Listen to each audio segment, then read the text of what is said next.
영화로 보는 한국 현대사. 오늘 영화는 우리나라의 역사적인 일 중에 아주 슬픈 이야기죠. 위안부 문제에 대한 이야기를 다뤄보도록 하겠습니다.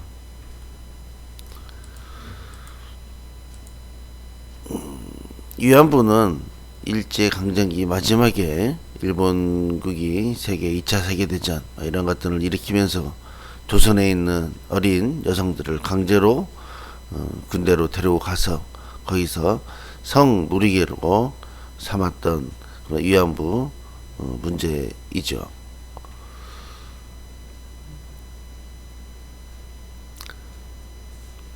아직 우리나라가 청산하지 못한 대가가 있습니다. 친일파 제거, 위안부 문제, 이러한 두 가지 문제가 현재까지도 우리가 해결하지 못한 문제로 남아 있습니다.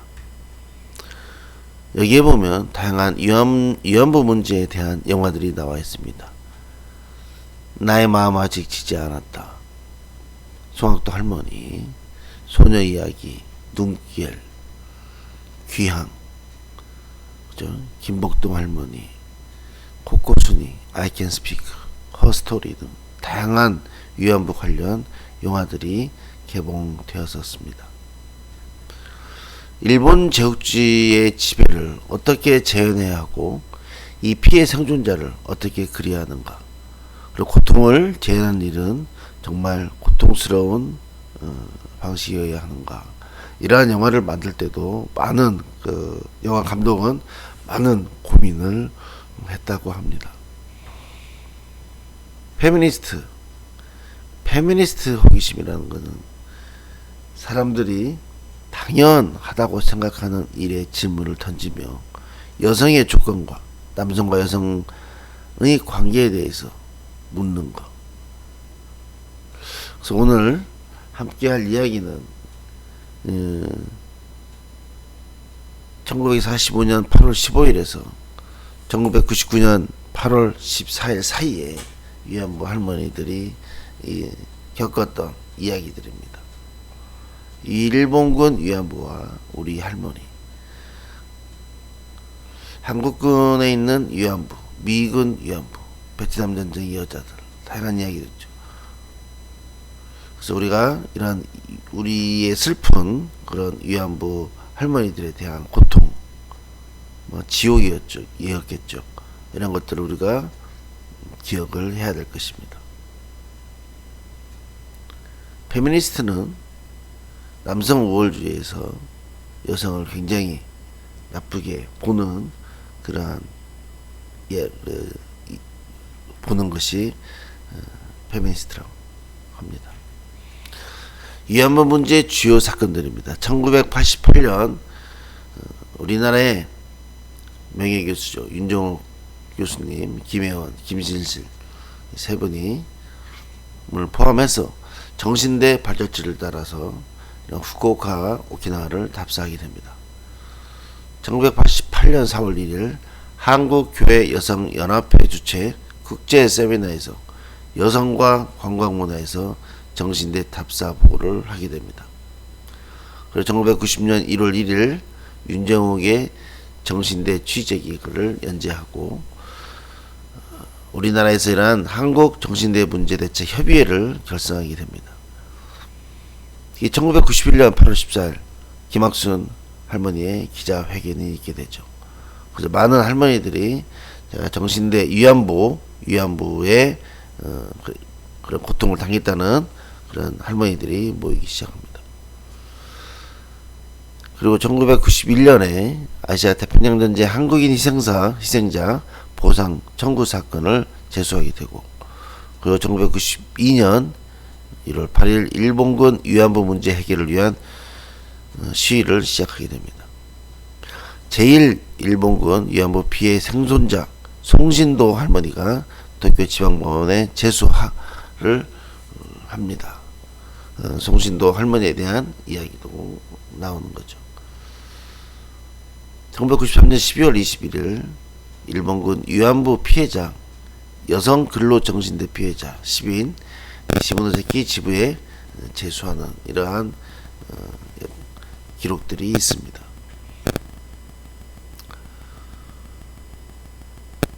위안부 송신도 할머니의 이야기. 나의 마음은 지지 않았다. My heart is not broken yet.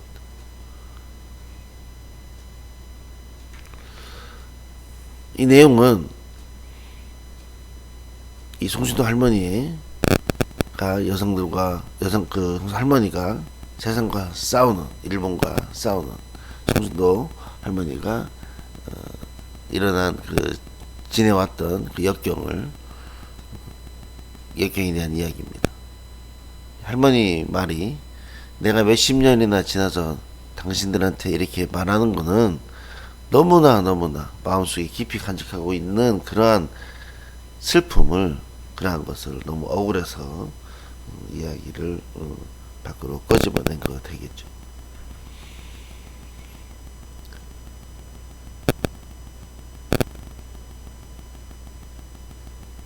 이 송신도라는 할머니는 전쟁 피해자이면서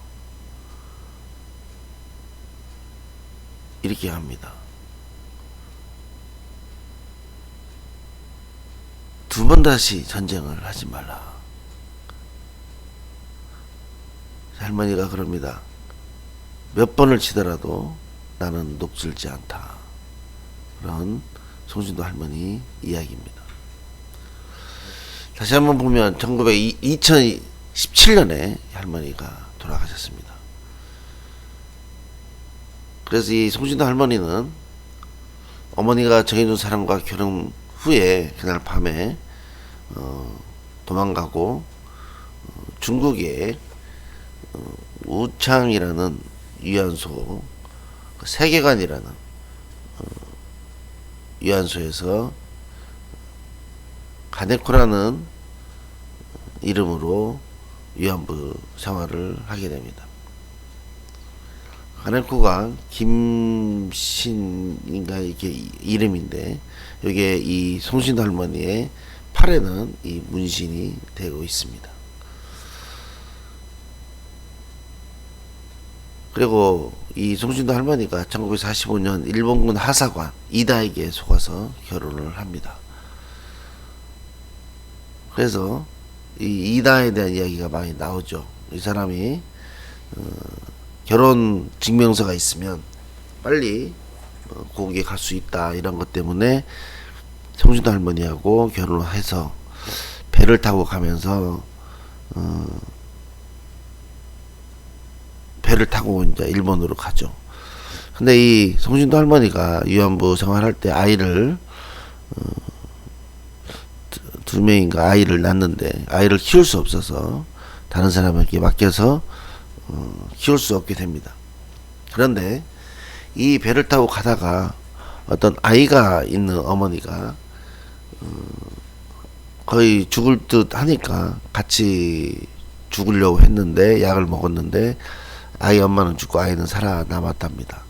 그런데 이 아이를 이 송신도 할머니가 키우기가, 그래서 자기도 아이를 버렸는데 이 아이를 키우기가 좀 그랬다. 근데 이 이다라는 일본인이 아이를 키우겠다고 하면서 그 아이 엄마, 죽은 아이 엄마의 소장품을 다 갖고 가게 되는 거죠. 그 안에는 시계나 어떤 돈이 되는 걸 다 갖고 있었다고 합니다. 그래서 그 기록에 보면 이 할머니의 증언에 의하면 그래도 이 이다가 아이를 키울 줄 알았는데 자는데 이다가 그 아이를 물속에 던져버렸다고 합니다. 그게 이 송신도 할머니가 굉장히 가슴 아파한 이야기입니다. 그래서 이 이다가 일본에 도착해서 이 할머니를 버리게 되는 거죠. 그리고 한국 조선인과 결혼해서 살게 되는 거죠. 그래서 이 송신도 할머니의 굉장히 한이 맺힌 이러한 지옥 같은 생활이 진행이 되고, 이 할머니의 그 일본에 재소하고 한국을 가고 싶은데 너무 지은 죄가 많아서 그 혼자 그 아픔 속에 어떻게 한국을 가겠냐 그러면서 많이 마음 아파하고 결국에는 일본에서 돌아가시게 됩니다.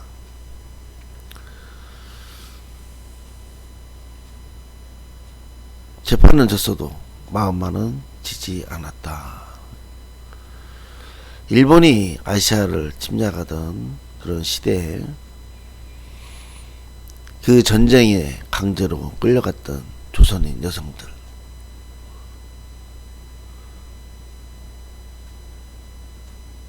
참 사진을 보면 여러분들 어떤 생각을 하십니까? 마음이 아프고, 내가 저분이라면 나는 그 당시에 어떻게 그 당시를 견뎠을까? 저도 역시 견디지 못했을 것 같은 그런 생각이 듭니다. 이 여성은 반세기의 침묵을 깨고 일본 정부를 상대로 재판을 제기했습니다.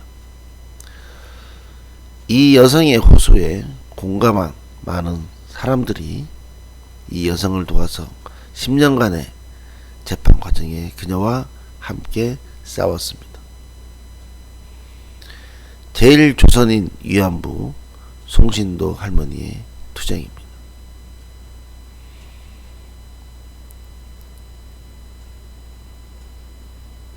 그래서 이 송신도 할머니에 대한 다양한 이야기들을, 이 할머니를 도와서 재판에 많은 도움을 준 사람들의 이야기고 그 사람들의 입장들을 이야기합니다. 그래서 할머니는 돌아가셨지만 그에 대한 이야기들을 해주고 있는 점,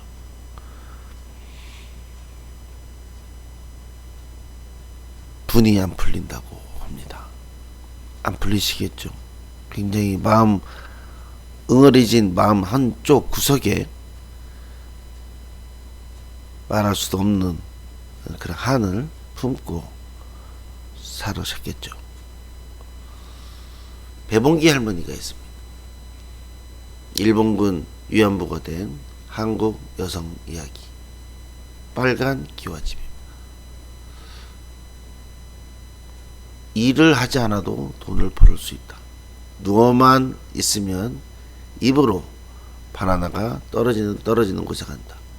이런 일본군 위안부로 가기 위해서 조선에 있는 많은 여성들을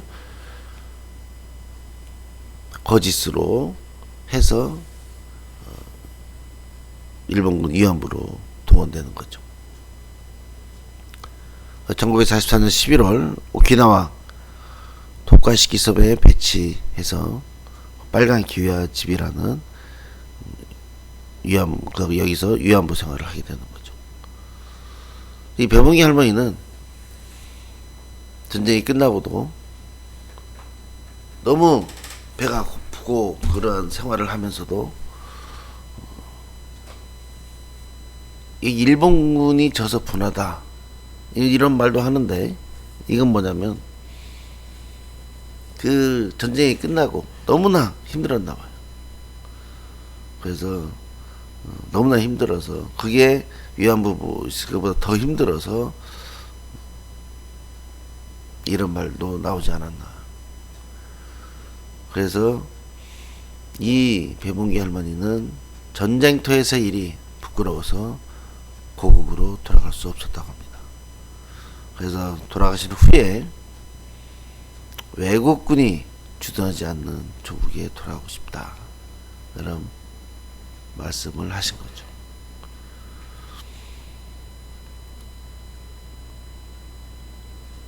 허스토리라는 이야기도 있습니다.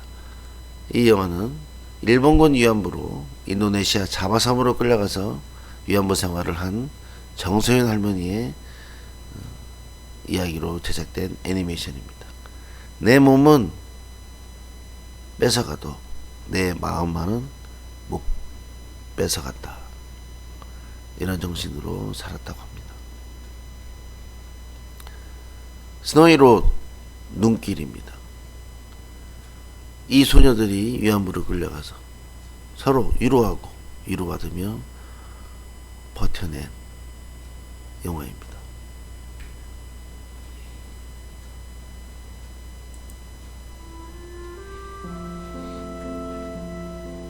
하루 써서 시집도 잘 가봤다 종분이는.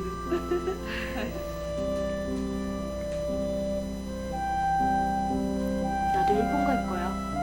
그럼 상급 학교도 보내주고 집도 준대. お前の父親は泥棒だ。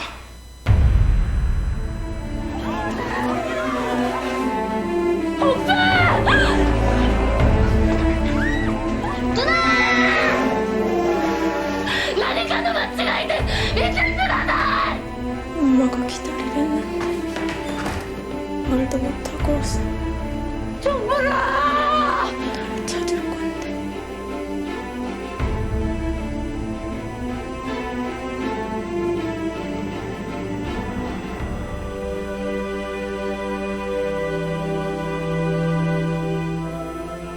여기 우리 애들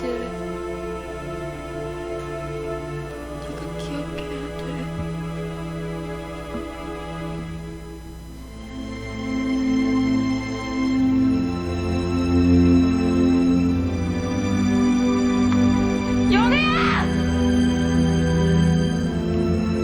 나는 한 번도 혼자인 적 없었다.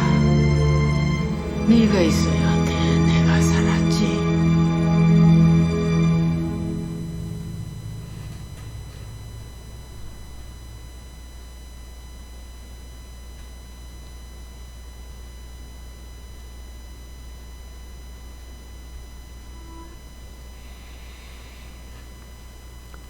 이 이야기는 1944년 일제강점기 말 가난하지만 씩씩한 종분과 부잣집 막내 공부까지 잘하는 영예.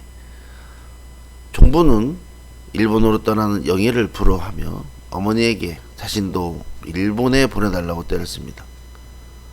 어느 날 종부는 어머니가 없는 사이에 느닷없이 들이닥친 일본군에 의해서 끌려가게 됩니다.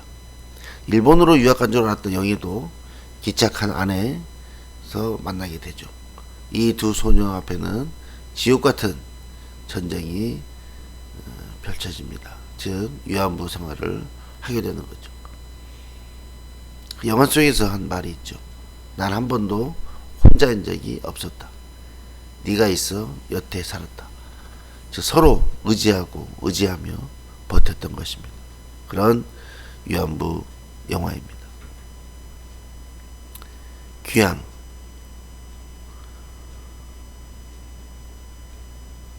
무엇이 이 소녀들을 지옥으로 보냈습니까?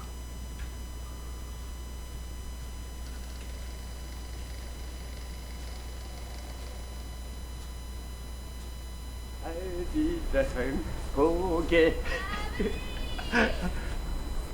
아버지!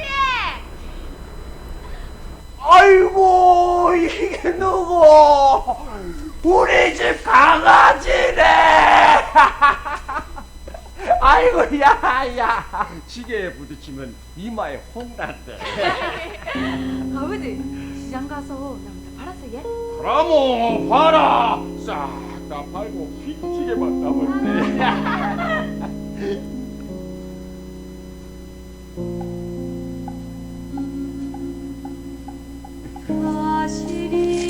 사실이 아이고 사실이 말고 사실이 날 같이 살라고 가지고 가시리 있고 나는 동생 낳다가 수갑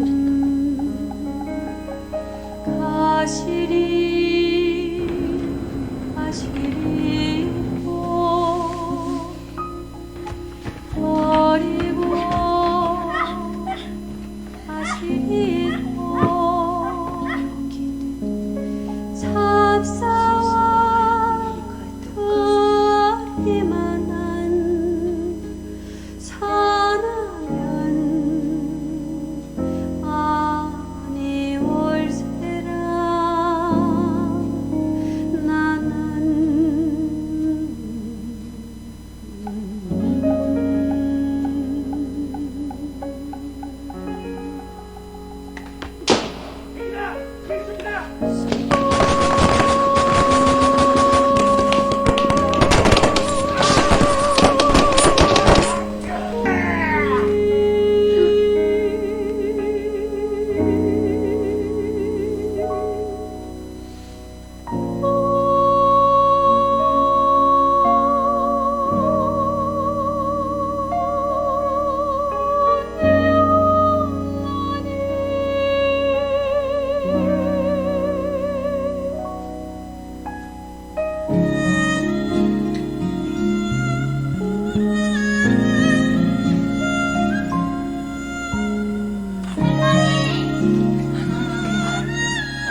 1943년 천진난만한 14살 정민은 일본군에 끌려가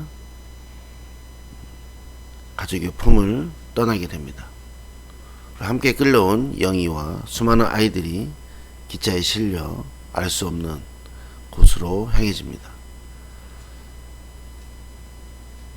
이들이 만나게 되는 일들은 일본군이 가득한 끔찍한 고통과 아픔의 현장, 일본군 위안부 피해자 실화를 바탕으로 한 우리의 아픈 이야기입니다. 거기에 말이 나오죠. 언니야, 이제 집에 가자. 위안부 영화에서도 봤듯이 이렇게 살해당하고 불에 시신들이 태워지는 그러한 일도 많이 있었습니다. I Can Speak 2017년 나온 꼭 하고 싶은 말이 있다는 I Can Speak 영화 한번 보도록 하겠습니다.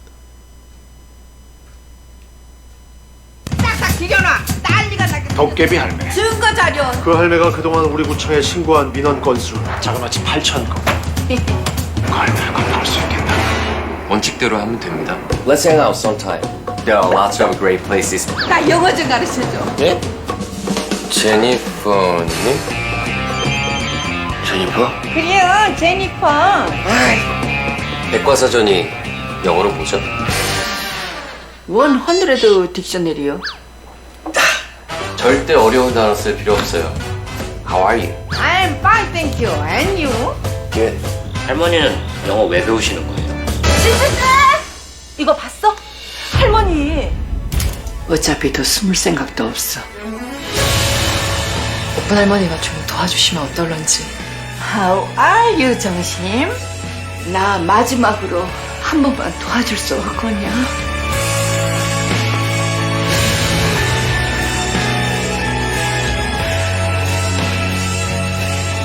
죄송해요, 할머니. 죄송합니다. Will you testify? Yes. I can speak.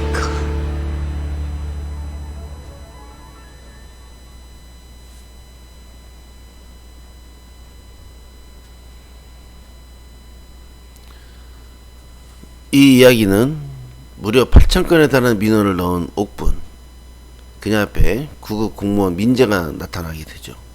그래서 민재가 영어를 잘하니까 할머니가 영어 선생님이 되어달라고 해서 영어 공부를 합니다. 왜 자꾸 영어 공부를 하는지, 그녀는 영어를 꼭 하고 싶은, 영어로 하고 싶은 말이 있다. I can speak. 나는 말할 수 있다죠. 이 I can speak라는 영어는 나는 옛날에 많이 고통을 당한 그러한 일들을 이제 말할 수 있다입니다. 일본군들이 내 몸에 새겨놓은 칼자국, 흉터도 있고, 증거가 없냐? 내 자신이 살아있는 내가 바로 증거고, 생존자들이 모두 증거다. 13살에 그런 고통을 당했다는 할머니의 위안부 이야기입니다. Her Story 1917년 나온 이야기입니다. 여자들은 이게 문제인 게라. 응? 내가 만들고 이끌고 다 했다. 이래 잘난 척 좀 하면 안 되나. 내가 손댄 것 중에 실패한 게 있더나. 내 억수로 잘 나가는 여행 사장이다. 언제든지 내가 마음에 품어왔던 거예요. 저 할매처럼 한번 삐끗하면 네 인생 끝이다. 문서도 무서운 사람이네. 단디 확인하고 왔습니다. 와 얘기 안 했어 얘. 우리가 같이 산 게 몇 년이나. 얼마나 지금. 얼마 전 중군 위안부 시절을 고백해 할머니 쪽팔린 줄 알아요. 어디서 저 할매가 기사님 어머님 어쩌실 겁니까? 그래도 남 얘기도 그따위로 말씀하실 거예요. 어머님이 전화를. 언니 왜 그렇게까지 그 할매들한테 집착하는 거야? 부끄러워서 내 혼자 잘 먹고 잘 산 게. 이 재판은 일본에서 비용도 만만치 않고요. 네, 그 정도 능력은 됩니다. 다만 전 승리를 원합니다. 그 일본 놈들이 우리들한테 사과를 할까? 그놈들이 이 배장길 앞에서 무릎을 꿇을 거냐고. 씨X놈들. 우리 할머니들 꼬담에 팍 하고 어디합니까? 내 거짓말 안 가는 것도 없다. 우리 아새끼들한테 당하고도 이렇게 잘 살아남았어. 막 살아있는 거이 무섭대. 할머니 예뻐요.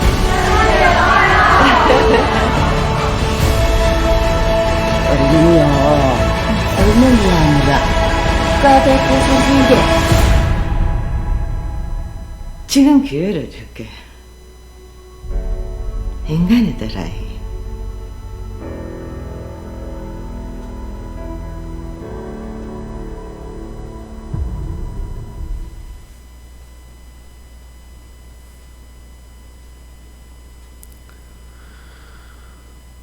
(1992년부터) (98년) 6년간의 기간 동안에 23번의 재판, 10명의 원고당, 13명의 변호인, 시모노세키와 부산을 오가며 일본 재판부에 당당하게 맞선 할머니들과 그들을 위해 함께 싸웠던 사람들의 이야기입니다.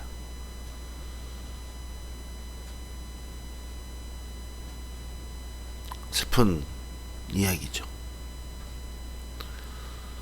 애움길 영화도 나왔습니다. 애움길은 나눔의 집에서 여러가지 이야기들을 있었던 이야기들, 박옥선 할머니, 강희춘 할머니, 배춘희 할머니까지 이러한 내용들을 담고 있습니다. 김복동,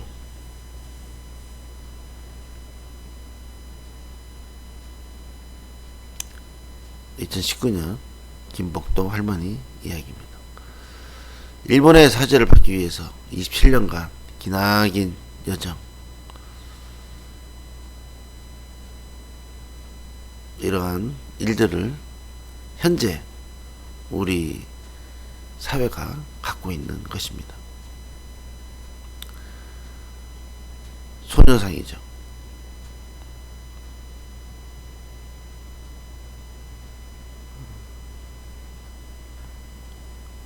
이 소녀상의 의미를 한번 이야기 보도록 하겠습니다. 여러분들은 소녀상 이야기만 들었지 여기에 무엇을 뜻하는지, 무엇을 의미하는지 한번 볼까요?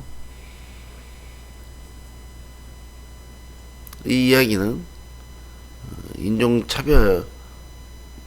일본의 인종차별 문제를 올린 미국인 유튜버가 우익들의 공격이 대상이 돼서 여러가지 발견되는 이야기들을 하는 것입니다.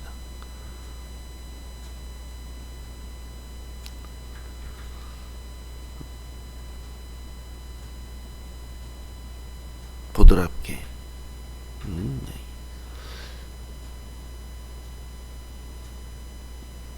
82의 순학씨의 삶은 전쟁터였고 거칠고 모난 삶을 살아낸 왈패 김순학이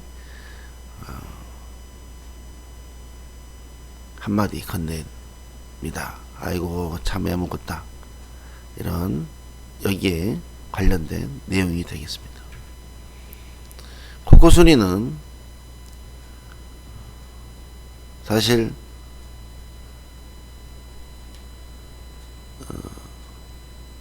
일본 위안부 중에 대해서 이 미 전시정보국 보고서에는 위안부는 돈벌이에 나선 매춘부라고 또 이야기를 해서 여러가지 문제들이 드러냅니다. 돈벌이를 했다는 거고 우리는 끌려가서 이러한 아픈 상처를 갖게 된 것인데, 이러한 돈벌이에 나서 매춘부라는 말을 함으로써 이런 것이 일본인들은 자꾸 이걸 이용해서 얘네들이 돈을 벌려고 왔다고 그렇게 생떼를 부리는 거죠. 미군 위안부도 있습니다. 양갈부라는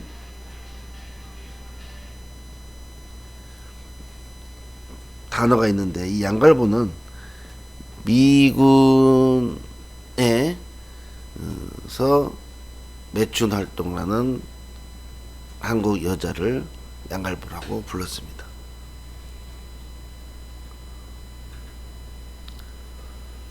거기에 관련된 영화도 있죠. 운명의 손. 여기서는 여성이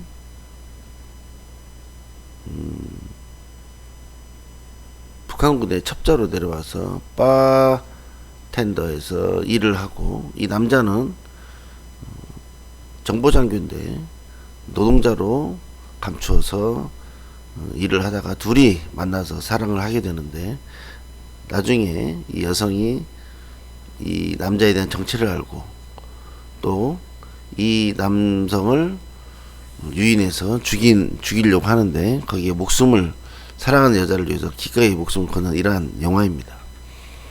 영자의 전성시대. 이 영화도 이 영자도 굉장히 이거는 핫한 영화였죠. 우리나라의 여성들이 살아가기 위해서 겪어야 했던 여러 가지 일들.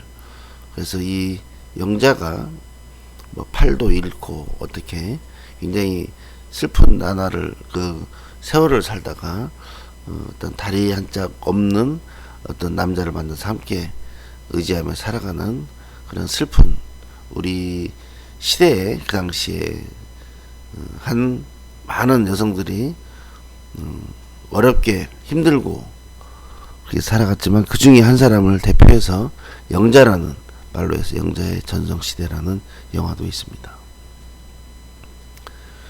베트남 파병. 우리나라는 베트남 전쟁 때 우리 국군을 파병시킴으로써 그때 또한 베트남에서의 많은 여성들과 한국 군인과의 관계 사이에 아이들이 태어나서 우리는 이들을 따이아나라고 부르고 있고, 한 10년 전인가요? 이 따이아 문제가 불거지고 그 아이들이 커서 아빠를 찾아오고, 아빠는 모른다고 하고, 우리나라도 이러한 것에 자유스러울 수는 없습니다. 그래서 베트남에 대한 문제도 주에 한번 다뤄보도록 하겠습니다.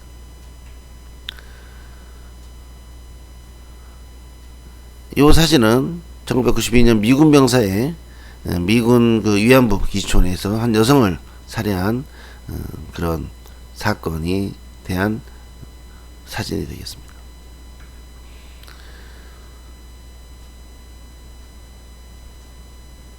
일본군 위안부에는 강제성이 없다, 강제로 끌려간 경우가 있지만 극히 일부다, 걔네들이 돈을 벌기 위해서 왔다, 이런 식으로 이야기를 합니다.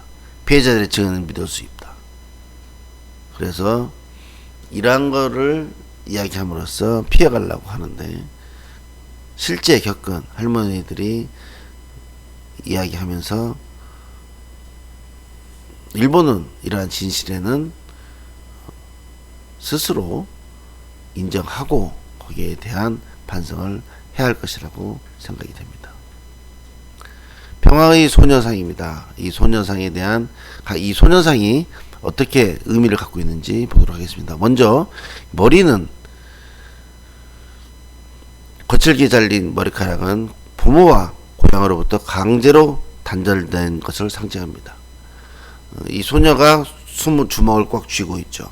이 준 지목은 일본 정부의 진심 어린 사과를 받아내야겠다는 의지의 표현이고, 그리고 어깨 위에 새가 한 마리 있죠.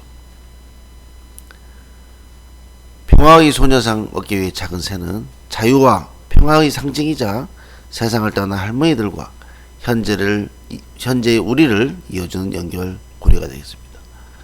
그림자 안에 하얀 나비는 돌아가신 할머니들이 다시 태어나 한을 풀기를 바라는 염원입니다.